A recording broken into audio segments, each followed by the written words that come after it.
The Ladder Ranch was established in 1881 by my great-great-grandfather. And grandmother. And grandmother.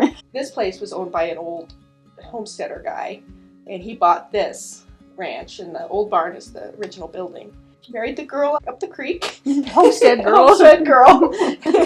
And they had 2 boys, who was my grandpa and uncle. Parents ran the ranch for a long time, and then, of course, they passed on. By then, Pat and I had 3 children, but we were always here. We have another ranch west of Baggs in the desert, and we lived out there for 8 winters when Megan was a baby and toddler. Grew up in a house with no running water or electricity. Yeah, literally grew up in a house with no running water or electricity. So we have 5,000 ewes and about 650 mother cows, 1,000 summer yearlings that we own. Yearling cattle Heifers that we own, that we're running on the forest, and we'll breed them, and we sell them as bred heifers in the fall. We also are doing summer cattle and doing intensive rotations on our hay meadows, because as wet as it is, I'm not sure we're going to be able to get much hay done anyway this year. I always tell people we raise cattle, sheep, horses, dogs, and children. But my dad, and he was kind of a man before his time, he started doing rotational grazing on some forest permits that are contiguous to our private land in the 50s. And he was always very conscious of resource management.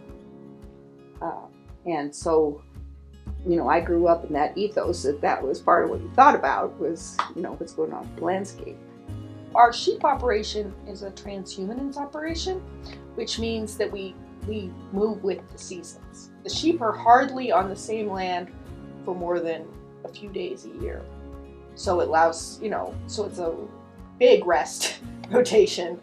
We've done 8 conservation easements on the ranch. Like all this mountain ranch land here is under easement. What that means is the ranch can't be subdivided, can't be split up. And if 2 generations from now they're going, if we could only sell some land, then we'd be rich. And it can be sold intact, but it can't be split up. Anyone out there that's listening, if you haven't done estate planning, please do it.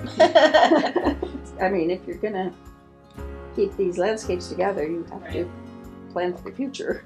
It's a huge topic in agriculture, is that we have to make sure that we're passing not only the ranches, but the knowledge to run them.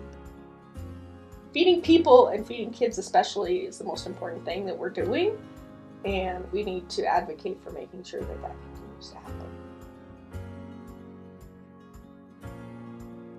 My father was not somebody that could only see his son.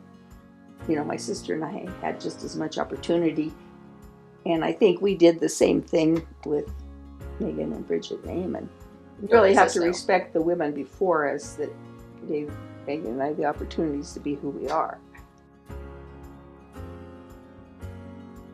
If you take care of the land, it takes care of you, and you can't be here for generations if you don't take care of the land.